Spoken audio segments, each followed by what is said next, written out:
My brother and I have always been close, even as adults.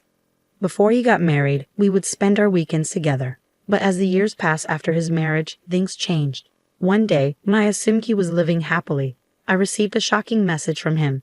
I'm being accused of an affair I know nothing about, and they're demanding compensation in divorce court. It seemed my earnest brother was being sued by his wife.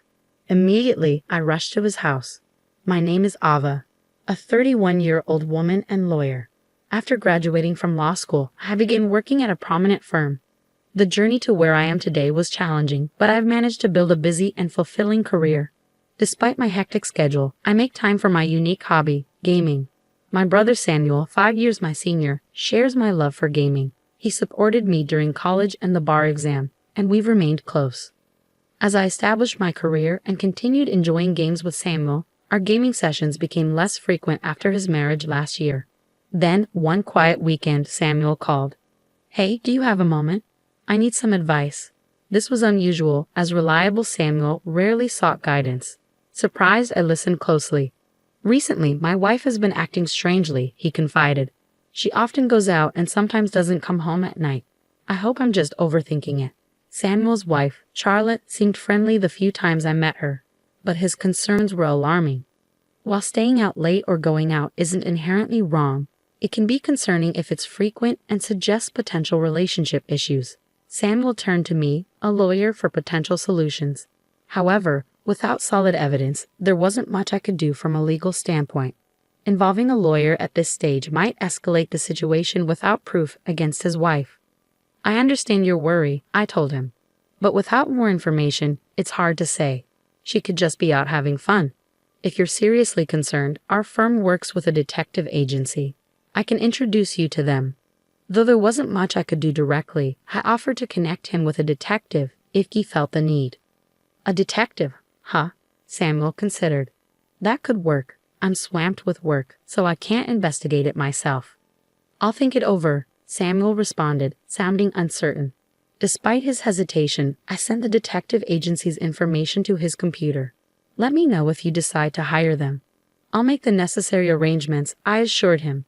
"Thanks," Samuel replied with a sigh before ending the call. His demeanor seemed noticeably more somber, indicating the situation was more serious than I initially thought. Days turned into weeks, and Samuel neither contacted the detective nor reached out to me. I wondered whether he was too busy or if things had settled down with Charlotte. Eventually, I decided to check in with him. "Samuel, how are things? Any updates on the situation with Charlotte? It doesn't seem like you've reached out to the detective." I hoped Samuel's worries were unfounded, but from his tone, it was clear that things hadn't improved. "It's not resolved," he admitted gloomily. "I considered hiring the detective, but Charlotte handles our finances, including my salary. I can't afford the fees." Samuel spoke in a somber tone, feeling helpless as he described his ongoing anxiety due to Charlotte's behavior. "I understand hiring a detective can be expensive," I said. Samuel's allowance would barely cover the investigation fees. Hearing his disheartened voice weighed heavily on me. "All right, let me see what I can do to help you." "Don't worry, Samuel. I owe you for everything you've done for me." I thought of this as a chance to repay my brother and ease his burden. I asked Samuel to hang tight and ended the call. A few weeks later, I stumbled upon some disturbing information about Charlotte. Before I could share it with Samuel, he called me, sounding more frantic than ever. "Is everything okay?" I asked, bracing myself for what Samuel would reveal next. "Charlotte is threatening to sue me for alimony based on false allegations of infidelity. She has a lawyer demanding compensation for the divorce, and they're threatening legal action if I don't pay." It sounded like Samuel had been caught off guard by Charlotte and her lawyer's unexpected demands. He explained that he had called me secretly during a break from their intense discussion. Hearing this, I was at a loss for words. I knew Samuel wasn't the type of person to cheat. He wouldn't even know how to begin. That's why he insisted the accusations were fabricated. Charlotte was attempting to claim compensation in their divorce based on a false story of Samuel's infidelity. Samuel is a genuinely kind-hearted person, always treating everyone with respect. In my line of work, I often encounter victims of scams and frauds, so I worried about Samuel being too trusting. However, I never thought the deception would come from his own spouse. "So what's the situation?" I pressed Samuel. What is the other side saying? Samuel isn't having an affair, so this claim seems implausible. Given that Samuel could be interrupted at any moment, I needed to gather as much information as I could in the short time we had. Samuel then explained that someone had taken a photo of him during a business meeting with a female colleague, and now they were using it as evidence of an affair. Both of them were professionally dressed, and the setting was businesslike. It was clear the image was being manipulated to suggest infidelity. There were several aspects of the situation that seemed suspicious, especially the strategy of the opposing lawyer. A lawyer is expected to act professionally and prioritize their client's interests. If there was genuine infidelity, the lawyer would work to minimize the compensation amount in the divorce. If the client was the victim, their job would be to maximize the compensation.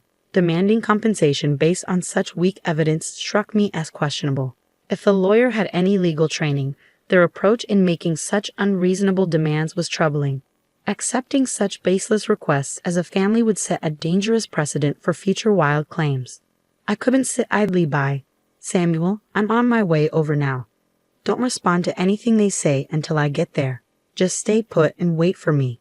I decided to intervene as Samuel's lawyer and confront Charlotte and her lawyer directly. Switching from my casual clothes to professional attire, I quickly put on my suit and prepared myself for work mode.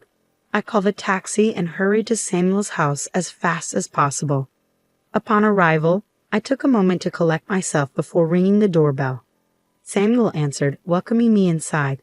In the living room, I found Charlotte seated next to an unfamiliar man, presumably her attorney. Both of them looked surprised to see me. Sister-in-law, it's been a while. I greeted Charlotte politely before introducing myself to the man beside her. Nice to meet you.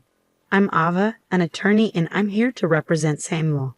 Both Charlotte and her attorney reacted with shock. Ava, a lawyer? You're joking, right?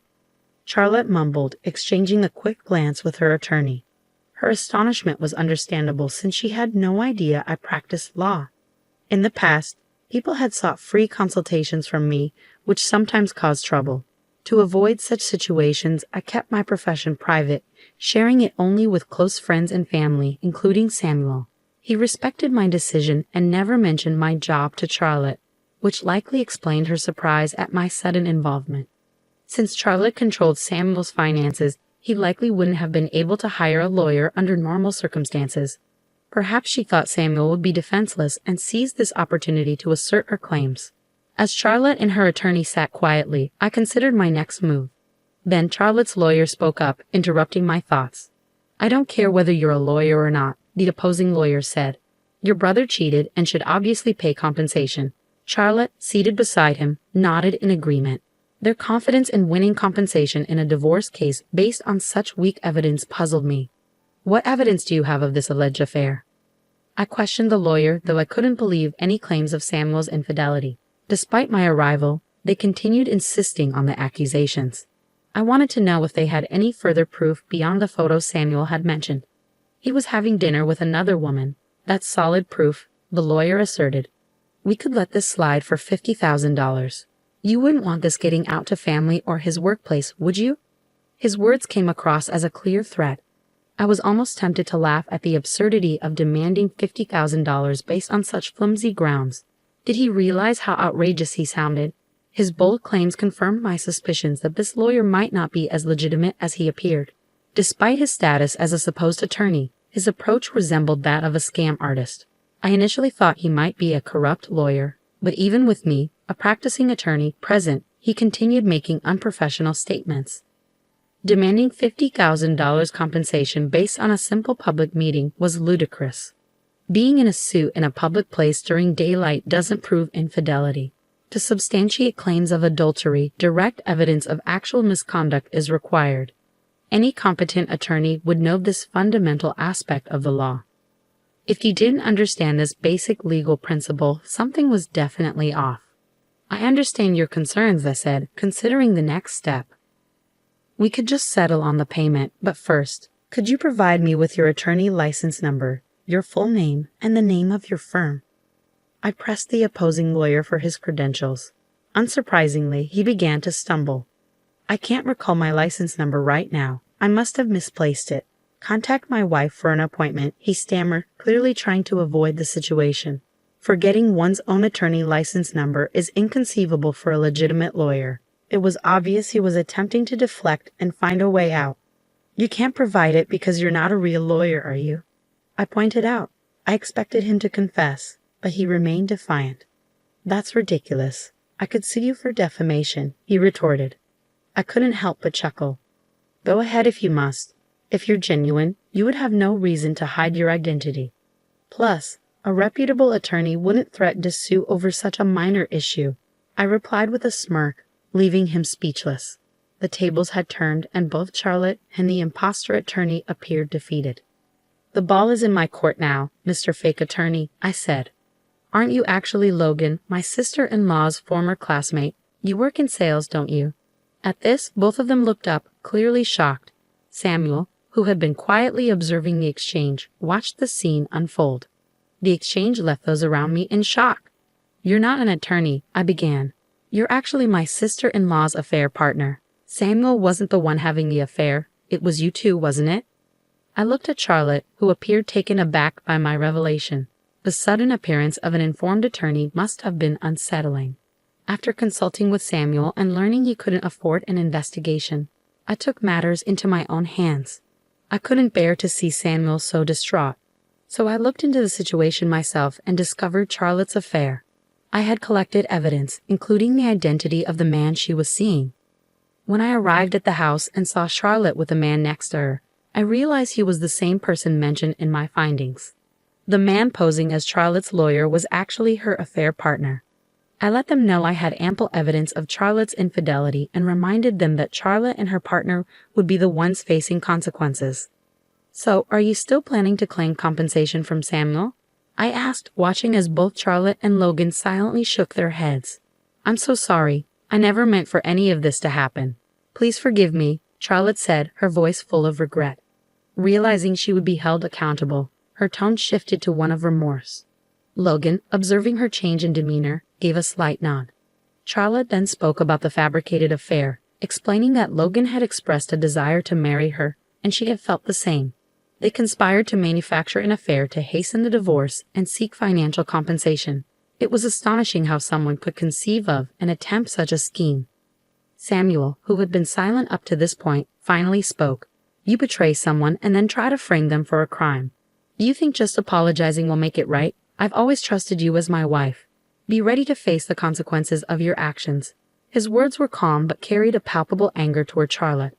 I added, you may not realize it, but pretending to be a lawyer without a license is a serious crime. You could face jail time or significant fines. Logan, you're implicated as well. There's no avoiding the consequences. Hearing this, both of their faces turned pale. They had not anticipated the gravity of the situation. In a desperate tone, Charlotte repeated, I'm so sorry. Please forgive me. I didn't know. I sincerely apologize. Logan quickly got up from his chair and deeply apologized. I'm truly sorry. We didn't think it through. Please forgive us. Their fervent apologies were a stark contrast to their earlier demands, making the situation appear all the more foolish. I don't care what happens to the two of you. I'm reporting this, Samuel declared. It's often said that the kindest people harbor the fiercest anger. And Samuel wasted no time in making his report. Ignoring their pleas, he contacted the authorities. In the end, both Logan and Charlotte were arrested and faced prison time. Samuel and Charlotte divorced, and the settlement from the divorce took care of any remaining financial matters. They agreed to have no further contact with each other. Charlotte was left with no defense, reduced to tears. They had tried to benefit by deceiving and falsely accusing others, only to face the consequences of their actions. Regret now was too little, too late, but one could only hope they would learn from their mistakes. After the divorce, Samuel seemed to regain his old spirit. Since getting married, Samuel had put aside online gaming, but now he began enjoying it again together. After the divorce, Samuel moved out of the room he shared with Charlotte and started fresh in a new place. This allowed him to shift his feelings and embark on a new chapter. For a time, he appeared to have lost trust in others and kept his distance. But recently, I've noticed him slowly reconnecting with friends for meals and social activities. Once Samuel is feeling more settled, I plan to introduce him to some of my trustworthy friends. More than anything, after all he's been through, I want Samuel to find happiness.